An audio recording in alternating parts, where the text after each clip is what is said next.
নমস্কার বন্ধুরা, ইন্দ্রাণীস কিচেনের আরও একটা নতুন ভিডিওতে সবাইকে স্বাগত জানাই। তো আজকে আমি সজনে ডাঁটা দিয়ে একটা দুর্দান্ত রেসিপি শেয়ার করছি। অনেক রকমভাবেই সজনে ডাঁটা আমরা বানিয়ে থাকি, তার মধ্যে আজকের এই রেসিপিটা সম্পূর্ণ নিরামিষ পদ্ধতিতে একটা দুর্দান্ত রেসিপি। আশা করি শেষ পর্যন্ত থাকলে আপনারও ভীষণ ভীষণ ভালো লাগবে। তো রেসিপিটা বানানোর জন্য এখানে দেখুন আমি কিছু প্রয়োজনীয় জিনিস নিয়ে নিয়েছি। প্রথমে তো লাগছে সজনে ডাঁটাই। সজনে ডাঁটা আমি কেটে এখানে ধুয়ে পরিষ্কার করে রেখে দিয়েছি। আর সজনে ডাঁটার ওপরের যে খোসার পোর্শনটা থাকে সেটা কিন্তু অবশ্যই ফেলে দিতে হবে। তো দেখুন বন্ধুরা, সজনে ডাঁটা নিয়েছি, তার সাথে একটু লম্বা লম্বা শেপ করে আলু কেটে নিয়েছি, আর তার সাথে রয়েছে কাঁচা লঙ্কা। সরাসরি কড়াইয়ের কাছে চলে এলাম। ওভেনে একটা কড়াই খুব ভালোভাবে গরম করে নিয়ে তাতে সর্ষের তেল দিয়ে দিয়েছি। আজকের রেসিপিটা আমি বানাচ্ছি সর্ষের তেলে, তবে আপনারা যে কোনো তেল দিয়ে কিন্তু রেসিপিটা বানিয়ে নিতে পারেন, তবে সর্ষের তেলে আমার মনে হয় টেস্টটা একটু বেশি ভালো আসে। তেলটা যখন খুব ভালোভাবে গরম হয়ে যাবে তাতে আমি বড়ি অ্যাড করে দিচ্ছি। আজকে আমি দোকান থেকে কিনে আনা বড়ি ব্যবহার করছি, তবে আপনারা নিজেদের পছন্দ মতো বাড়িতে বানানোও কিন্তু বড়ি ব্যবহার করতে পারেন। বড়িটা ভালোভাবে একটু লাল লাল করে ভেজে তুলে নিতে হবে। তো বন্ধুরা দেখুন, বড়িটাকে ভাজার সময় অবশ্যই কিন্তু গ্যাসের ফ্লেমটাকে আমি বলবো হাই রেখে ভাজবেন, এতে করে বড়িটা কিন্তু বেশ মুচমুচে ভাজা হয়।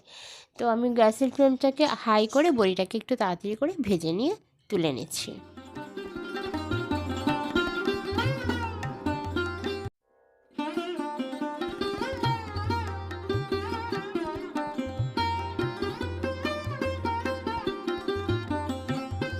বড়িটা ভাজা হয়ে গেলে ওই তেলের মধ্যে আমি আলুটাকে ভেজে নেব।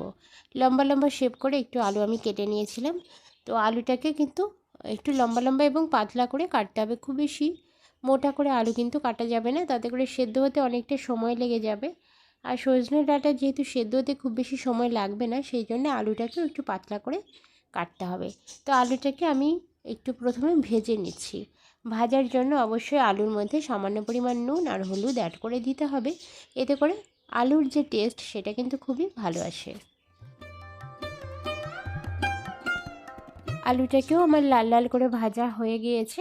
এই পর্যায়ে এসে আমি আলুটাকে তুলে নিচ্ছি।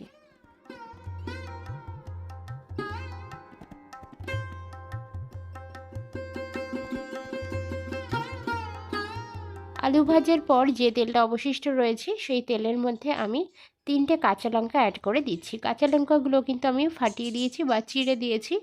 তো কাঁচা লঙ্কাটাকে হালকা করে একটু ভেজে নিয়ে ফোড়নে আমি 5 ফোড়ন অ্যাড করে দিচ্ছি। তার সাথে একটা তেজপাতা আমি 2 টুকরো করে দিচ্ছি। যেহেতু তেজপাতাটা অনেকটা বড়, তাই কিন্তু আমি 2 ভাগে ভাগ করে দিচ্ছি। তো তেজপাতাটা আর 5 ফোড়নটা কাঁচা লঙ্কার সাথে একটু ভালোভাবে ভেজে নেব। এতে করে ফোড়নের একটা সুন্দর একটা মিষ্টি ফ্লেভার কিন্তু তৈরি হবে। তো অবশ্যই ফোড়নটাকে সবসময় একটু ভালোভাবে ভেজে নিতে হয়, তাতে করে রান্নার টেস্টটাও কিন্তু অনেকগুণ বেড়ে যায়। তো ফোড়নটা আমার ভাজা হয়ে গিয়েছে বন্ধুরা, দেখুন এই পর্যায়ে এসে আমি কেটে রাখা ডাঁটাগুলোকে সরাসরি অ্যাড করে দিচ্ছি। আজকের রান্নাটা অত্যন্ত একটা সিম্পল এবং সহজ রান্না। যে কেউ মাত্র একবার দেখলে কিন্তু এই রেসিপিটা বানিয়ে নিতে পারবেন। রেসিপিটা খেতে যে এত মজাদার হয়, এতটাই টেস্টি হয়, আপনারা বারবার কিন্তু এই রেসিপিটা বানিয়ে নেবেন আমি বলতে পারি। আর এটা খুবই একটা হেলদি এবং নিরামিষ রেসিপি যেহেতু, তো আমার মনে হয় অনেকেরই কিন্তু কাজে লাগবে আজকের এই রেসিপিটা। তো বন্ধুরা দেখুন, ডাঁটাটাকে হালকাভাবে আমি কিন্তু ফোড়নের সাথে মিশিয়ে নিয়ে ভেজে নিয়েছি। ফোড়নটার সাথে এইভাবে ডাঁটাটাকে দেওয়ার অর্থ হলো ডাঁটাটা যেহেতু সম্পূর্ণ কাঁচা রয়েছে, তাই কিন্তু একটু ফোড়নের যে ফ্লেভারটা সেটা ডাঁটার সাথে যাতে মিশে যায়, সে কারণে কিন্তু তেলের ওপরে ডাঁটাটাকে হালকাভাবে একটু ভেজে নিতে হবে। তো এই সময় এসে আমি এর মধ্যে সামান্য পরিমাণ নুন অ্যাড করে দিচ্ছি, আর একই সাথে আমি সামান্য পরিমাণ হলুদের গুঁড়োও অ্যাড করে দেব। নুন আর হলুদের গুঁড়ো দেওয়ার পরে এখানে কিন্তু আরও পরপর কিছু জিনিস আমরা অ্যাড করে দেবো। তো সেটা দেখুন দিয়ে দিচ্ছি আদার গ্রেট করে রাখা আদা। আজকে আমি আদাটাকে বেটে ব্যবহার করছি না, গ্রেট করে দিচ্ছি। তবে আপনারা চাইলে কিন্তু আদা বাটাও ব্যবহার করতে পারেন, তাতেও কিন্তু কোনো রকম অসুবিধা নেই। তো আদাটা দেওয়ার পরে এখানে আমি দেখুন সামান্য পরিমাণ কালারের জন্য কাশ্মীরি রেড চিলি পাউডার দিয়ে দিচ্ছি। এই কাশ্মীরি রেডটা চিলি পাউডারটা কিন্তু কালার আনে, কখনো কিন্তু ঝাল নয়। ঝালের জন্য কিন্তু কাশ্মীরি রেড চিলি পাউডার দেওয়া হয় না। এটা একটা সুন্দর একটা কালার আনে রান্নার মধ্যে, সেই জন্য কিন্তু ব্যবহার করা হয়। তো কাশ্মীরি রেড চিলি পাউডারটা দিয়ে আমি ডাটাটাকে খুব ভালোভাবে একটু ভেজে নিচ্ছি। ভাজার সময় অবশ্যই কিন্তু গ্যাসের ফ্লেমটাকে একটু লো টু মিডিয়ামে রাখতে হবে, এতে করে ডাটাটা কিন্তু পুড়ে যাবে না। যদি মনে হয় যে ডাটাটা শুকিয়ে যাচ্ছে বা পুড়ে যাচ্ছে, সেক্ষেত্রে সামান্য পরিমাণ জল অ্যাড করে করে কিন্তু ডাটাটাকে এবং আলুটাকে একটু এই মশলার সাথে ভালোভাবে কষিয়ে নিতে হবে। তো তার জন্য কিন্তু গ্যাসের ফ্লেমটাকে লো টু মিডিয়ামে রাখতে হবে এবং হাতে কিছুটা সময় নিয়ে কাজটা করতে হবে। এতে করে ডাটার যে রেসিপির টেস্ট সেটা কিন্তু অনেকগুণ বেড়ে যাবে। ডাটাটা যদি কাঁচা থাকে, সেভাবেই যদি এর মধ্যে আপনারা জলটা দিয়ে দেন, তাতে করে কিন্তু রেসিপিটার টেস্ট ভালো আসবে না।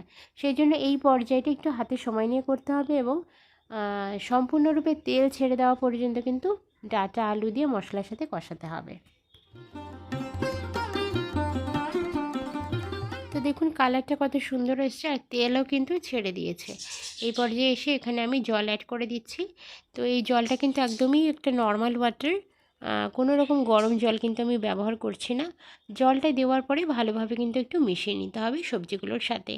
আর এখানে জলটা, আজকের রেসিপিটা খুব বেশি ঝোল ঝোল বা হবে না, এটা কিন্তু একটা গা মাখা ধরনের রেসিপি, তো সেখানে কিন্তু বুঝে জলটা অ্যাড করতে হবে। জলটা দেওয়ার পরে আমি কিন্তু ঢাকনা চাপা দিয়ে আলু এবং সজনে ডাঁটাটাকে ভালোভাবে কুক করে নেব। আর এদিকে দেখুন শিলনোড়াতে আমি একটা মশলা বানিয়ে নেব। তার জন্য শিলের ওপরে আমি দিয়ে দিচ্ছি 2 টেবিল স্পুন পরিমাণ হলুদ সর্ষে। হলুদ সর্ষেটা আপনারা না ব্যবহার করে 1 চামচ হলুদ সর্ষে, 1 চামচ কালো সর্ষেও কিন্তু দিতে পারেন। আমি এখানে 2 চামচ হলুদ সর্ষে দিয়ে দিচ্ছি, সাথে দিয়ে দিচ্ছি পোস্ত। পোস্তটা একটু বেশিও আপনারা দিতে পারেন, সেক্ষেত্রেও কিন্তু ভালো হয়।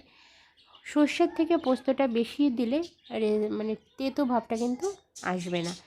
আর তার সাথে আমি কাঁচা লঙ্কা অ্যাড করছি এবং সামান্য পরিমাণ জল দিয়ে এই মশলাটাকে আমি খুব ভালোভাবে বেটে নিচ্ছি। তবে বন্ধুরা একটা কথা বলে রাখি, সর্ষে যদি বেশি হয়ে যায় সেক্ষেত্রে কিন্তু রেসিপিটা তেতো হয়ে যাবে।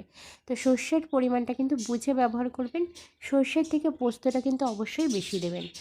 আর এখানে আমি সামান্য পরিমাণ নুন অ্যাড করছি বাটার আগে, কেন কি সর্ষে বাটার পরে অনেক সময় তিতকুটে ভাব চলে আসে রেসিপির মধ্যে, খাবারটার মধ্যে।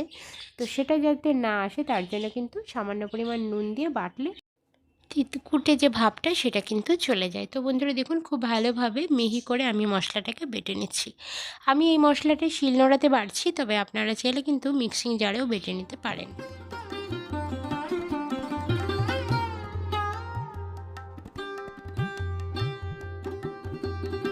মশলাটা কিন্তু খুব সুন্দরভাবে আমার বাটার রেডি হয়ে গিয়েছে মিহি করে। আর এদিকে দেখুন এই যে ডাঁটা আর আলুটাও কিন্তু খুব ভালোভাবে কুক হয়ে গেছে, সিদ্ধ হয়ে গেছে।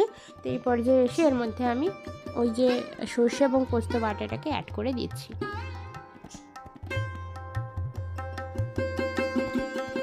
এই সময় আমি বড়িটাকেও অ্যাড করে দিচ্ছি। বড়িটাকে অ্যাড করে দিলে এই সময় বড়িটা কিন্তু খুব বেশি ভেঙে যাবে না এবং একটু গোটা গোটা থাকবে, সেক্ষেত্রে খেতেও কিন্তু খুব ভালো লাগবে। বড়িটা দেওয়ার পরে আমি আরও মোটামুটি 5 থেকে 7 মিনিট ধরে কুক করে নেব। কোনো অবস্থাতেই যেন যে বাটারটা মানে সর্ষে এবং পোস্ত বাটারটা যেন কাঁচা না থাকে, কুক না হয়, সেটা কিন্তু হলে হবে না। অবশ্যই 5 থেকে 7 মিনিট আরও কুক করে নিতে হবে এবং সর্ষের ভাগটা কিন্তু একটু কম দিতে হবে, না হলে কিন্তু রেসিপিটা তেতো হয়ে যাবে। তো আমি আরও মোটামুটি 5 থেকে 7 মিনিটের জন্য কুক করে নিচ্ছি। ফিরে আসছি 5 থেকে 7 মিনিট পরে।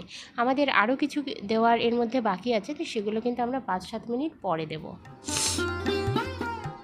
5-7 মিনিট পরে বন্ধুরা দেখুন ঝোলটা কিন্তু অনেকটা টেনে গিয়েছে। আর এই পর্যায়ে এসে সামান্য পরিমাণ নুন আর চিনি আমি কিন্তু অ্যাড করে দিচ্ছি। নুনের ভাগটা কিন্তু অবশ্যই টেস্ট করে নিতে হবে। আর সবার শেষে সামান্য একটুখানি ঘি অ্যাড করে দিতে হবে। চিনি আর ঘিটা অবশ্যই কিন্তু এখানে অ্যাড করতে হবে, এতে করে রেসিপিটার টেস্ট কিন্তু একদম পারফেক্টভাবে আসবে। ঘিটা দিলে রেসিপিতে খুব সুন্দর একটা দুর্দান্ত ফ্লেভার ছাড়বে, খেতে কিন্তু অসাধারণ লাগবে।